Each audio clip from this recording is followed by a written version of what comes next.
Welcome to this third overview, slide 005. This video, this third overview, is going to be a little more personal. I'm introduced my nickname here, Graypaw, and as you'll see later, that's my nickname as a grandfather. And I'm going to speak really as the poppers. I'm going to speak from this idea of having a theater of toy physics, in which an alien view is presented, an alien view from the contemporary story of physics that we have. In this slide 010, I talk about Graypaw as my nickname as a grandfather. And I took that from a series of lucid dreams way back in the summer of 2004, in which my great-grandfather in the dream, he had that nickname, Graypaw.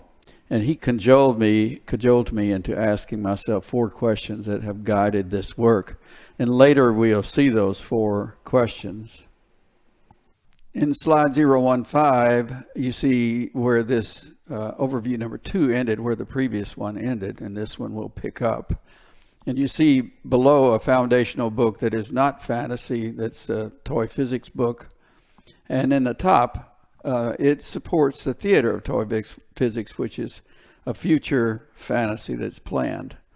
And poppers are the fantasy humanoids from 3R space. That's the toy physics universe that is most like ours.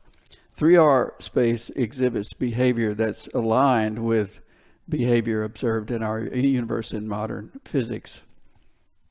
In slide marked 020, you'll see that this work springs from a personal commitment made a long time ago in 2003. Back then, I vowed to express to my grown children and to their children and on down the line what I've come to believe about us, about people and this universe, based on my long years of study and career work with physics, computer science, and applied mathematics. Intense study and technical work like I did in my educational years and then in my career years can really create sort of a wall of isolation between a person and their family. And coming to the end of my career, or near the end in my mid-50s, I really decided that I just had to do something about that. The chimenea there with the fire growing strong is used in these slides to represent relational intuition. And later we'll talk about that. That's really the fuel for this effort. That's what I brought in to this effort from my career, mainly was relational intuition. In slide 025, we see that the effort went way deeper than expected. There's no expectation of doing this deep technical work of toy physics that ended up with interpretations that are really alien to contemporary story. As expressed in the bottom of this slide, the book is factual. The toy physics work is factual. It's about an expanding relation space web that behaves like the real thing with all of the special relativity and behavior of modern physics. But it leads to beliefs that are just alien to contemporary thought.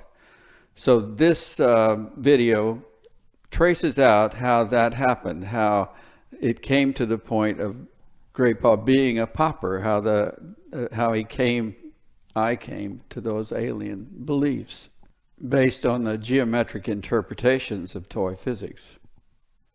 Slide 03030 here summarizes the transformative popper beliefs, and transformative is more powerful than informative because transformative implies that it has the potential to really change the way you look at things, the way you perceive yourself, other, and the things around us in this world.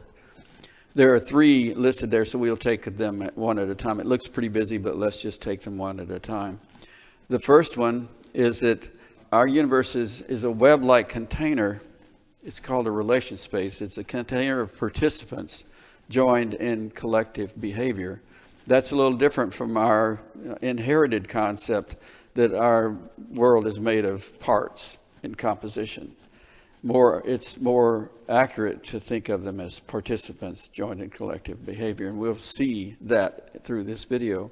The point is, with the little yellow starburst above that, is that it's a legitimate container with absolute locations, and that's radically different from contemporary physics. it's comforting to realize that this relation space concept gives us the same kind of view of our universe that our ancestors have had, that we live in a container and that we are each have our own place. The number 2 there, every material thing, every atom has an embodied inner deep behavioral dimension. This is the 4th dimension. Contemporary story says the 4th dimension is time. But this story says, no, it's an inner behavioral dimension. It isn't a pointing dimension where you can point toward it or aligned with it. It is rather a dimension of depth. It's inside. And the Popper universe tells them that it's as deep as the stars are far away. If there were stars in that toy universe, then the depth within each atom would be as deep as the stars are far away. And also that embodied inner behavioral depth is the sort of like called the spinal body. It's the body by which the atom is located in the container. So this expands on, it's a web-like container where everything has its place, but also everything is deeply connected through that inner dimension of depth. And all atoms connect to a common source, a center in the beginning, in the center of the web. So that's the second one, and the little starburst above it says that that point is a spiritual point. If you think of deep, common inner participation that occurs within everything, then that's a spiritual thought when we bring it to our own experience as human beings. And the third point, that primal expansion within each atom, away from the common center. So each atom expands that dimension inside, away from the common center, and through doing so, through that primal expansion, an energetic-like substance is brought in to the inner dimension of each atom and flows out in the manner of what we think of as fields. It's that flow of substance comes into the inner portion, flows out in the sensory dimensions, and is the carrier of the fields that we know of in ordinary physics. So those are the 3 main points, and that third point relates to the space-time story of contemporary story. That space-time continuum story technically applies, you can apply it in this relation space context, in the toy physics context. But there it is shown to be terribly flawed. So there's an alternate mathematics that gives a real clear understanding of what happens. The space-time mathematics is technically correct, but it gives a terribly flawed picture of what's actually going on.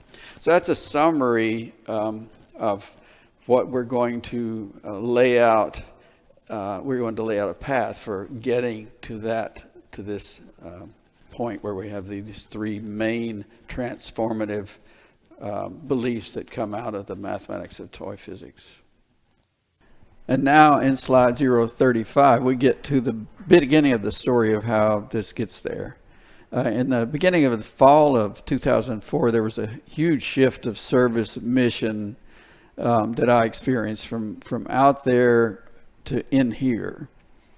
In engineering, engineering serves a mission of out there material-centric measurement, prediction, and control. By out there, I mean, you can think of it as out there in the space around us. We measure, predict, and control things. And in that year, 2004, I entered a master's degree program in social work. I was 57 years old, and that shift is to a different mission entirely.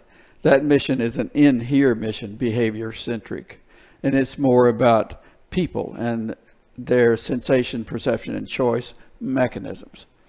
So you see here the depiction of engineering there. That double tree really represents physics and applied mathematics. They are like two entwined trees that grew up together so closely that their roots and their branches are entwined. So you'll see these symbols for engineering and social work, or for physics and applied mathematics, and for social work throughout the slides that you see in this video. Slide 040 describes the effort during social work studies from 2004 to 2006. It was to translate knowledge from modern physics using relational intuition from career experience.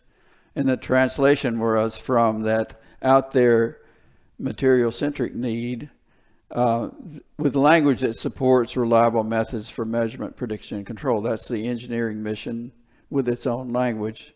Translate from there to that in here need that is behavior-centric.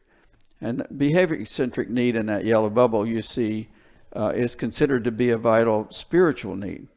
You can think of the out there need as our material needs and the in here need as a spiritual need. The objective was to translate into language that supports inner sensation, perception, and choice about self, other, and belonging. And that translation should be socially accepted, it should be scientifically authentic, and it should be compassionate. So that was the mission taken during social work studies.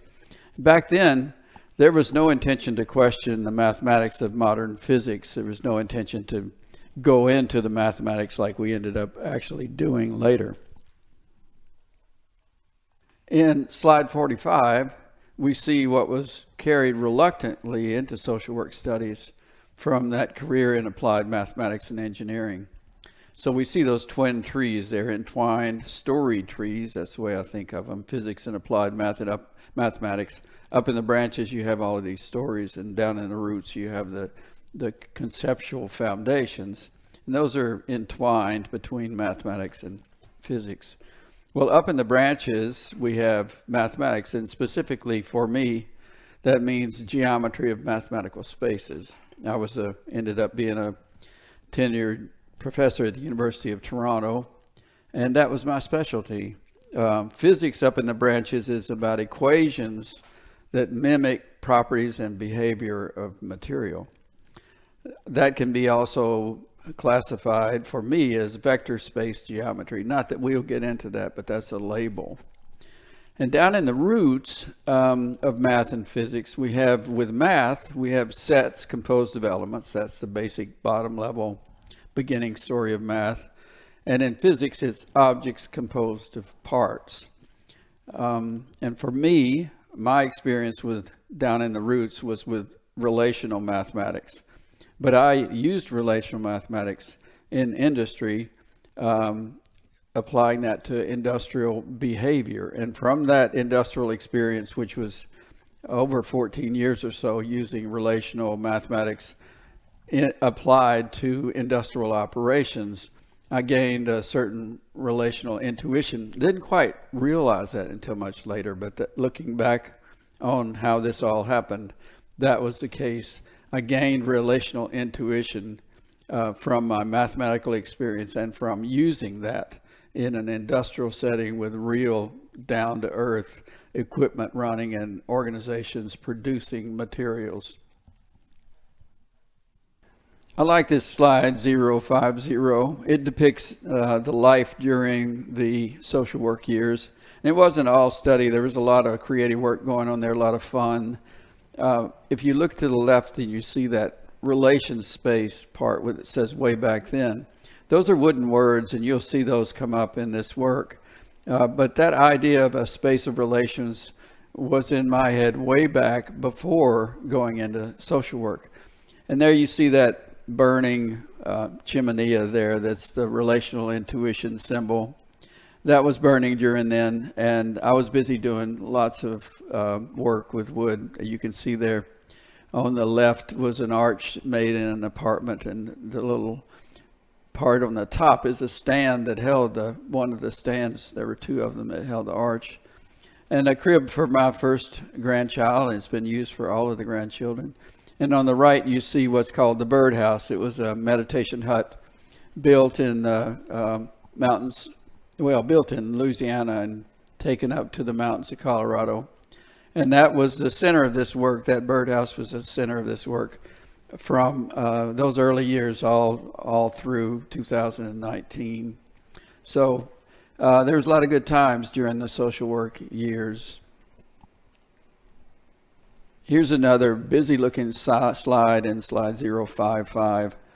This really gets to the gray X spirit. I think of gray paw as just a one example of a name that could connotate concern for our great grandchildren.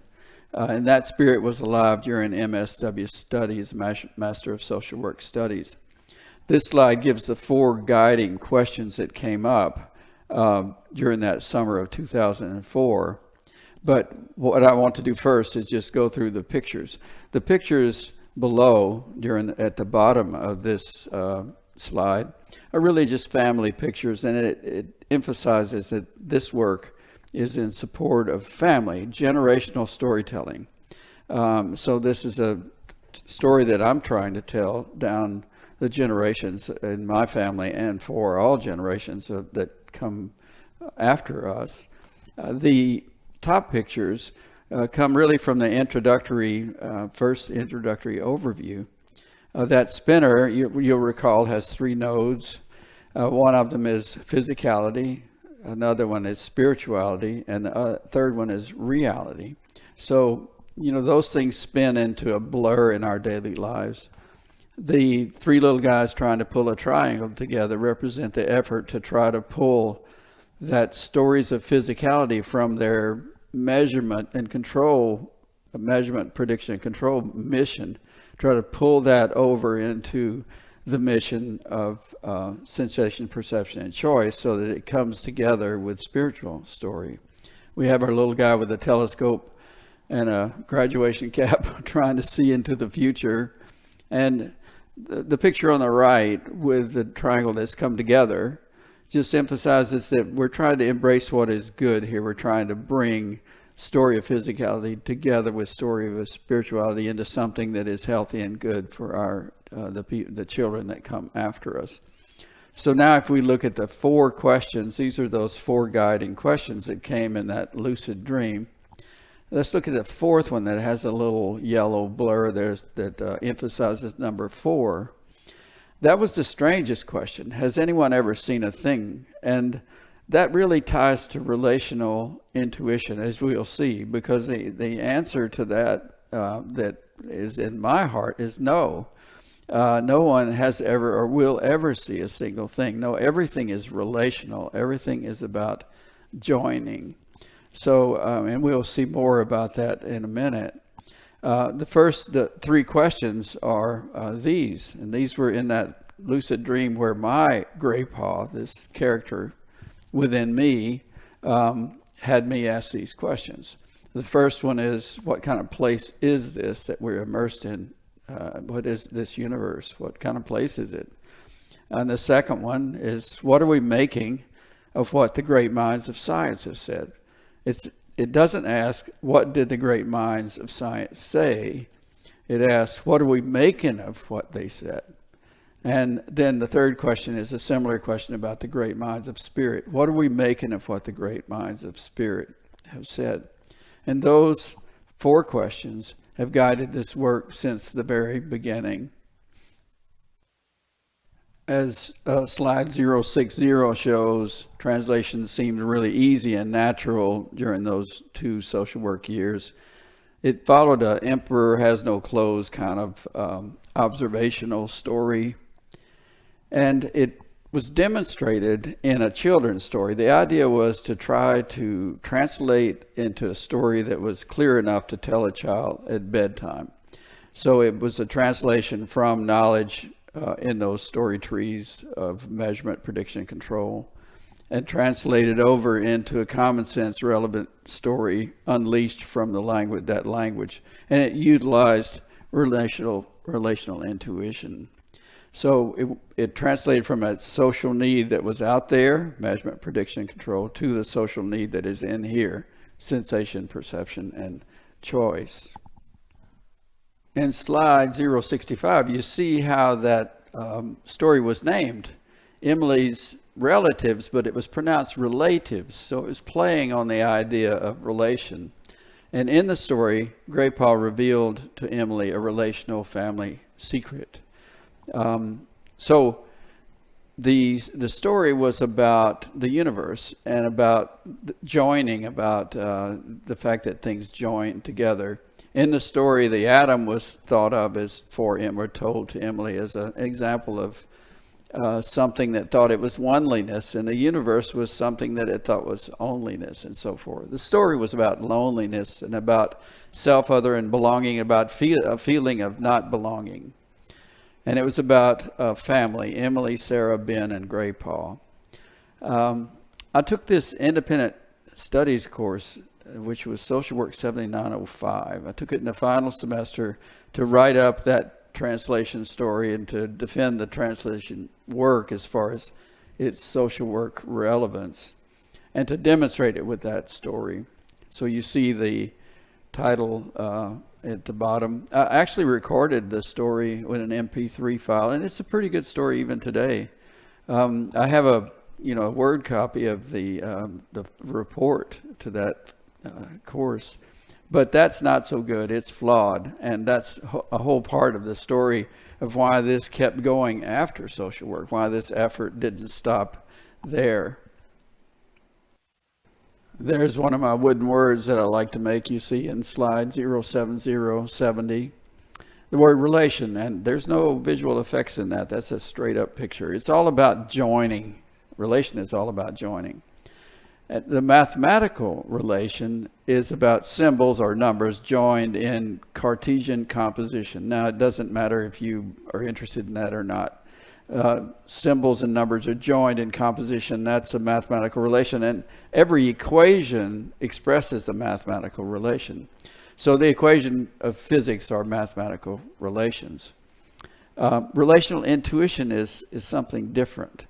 The problem that I encountered back at the end of social work was that the reasoning in that Social Work 7509 report was flawed. It took a long time to understand it. But what I finally understood was that the relational intuition that I gained by applying relational mathematics to problems in industrial production, those 14 years of work back in the career, that relational intuition that I gained is not actually supported by relational mathematics. Relational mathematics was used to formulate data structures and so forth. But the relational intuition isn't actually supported by the mathematical relation. And frankly, that was a total shock to me at the time. At the end of writing that report, when I went back to try to support what I was saying with relational mathematics, I came to the shocking truth that my relational intuition had sort of strayed away from the literal concept of a mathematical relation.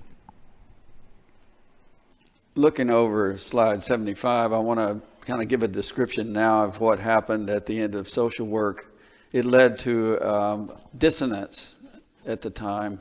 Of course, being with young people at my age, 50-something, being with 20-somethings brought me back to some questions that I had when I was that age. I was especially interested in physics at that time, so my questions a lot had to do with the strangeness of light, for example, and the relativistic behavior that was so confusing, and a lot of physics questions that I was brought back into. But the experience with finding that my mathematical background, which I thought was so solid, didn't really serve me in that story that I told, caused me to think that something is missing in the conceptual roots of mathematics and physics. Now, that's really kind of a crazy thought. There's some dark humor in there. If you think back then, I was studying social work, and all of us social workers had to take a course of using the DSM-5. That's the Diagnostic and Statistical Manual of Mental Disorders.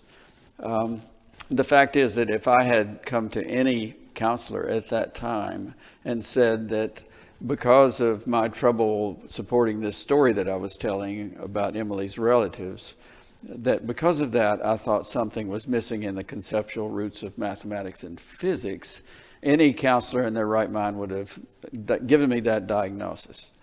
Delusional disorder, grandiose type, 297.1, end of story. So fortunately, it turned out that I believe there is something missing in the roots of physics, and we'll talk about that. Also, at the time, I had come to believe, because of these stories, they seemed to lead the translations that I had done in the story of Emily's relatives, led me to believe that atoms must somehow join on the inside. And that's a crazy belief, too, according to contemporary story. So also the other bubble in there, space-time. I had studied space-time when I was at the University of Toronto as a tenured professor. I worked with Ian McCausland, who was, Professor McCausland was eminently involved in the controversy of space-time and special relativity.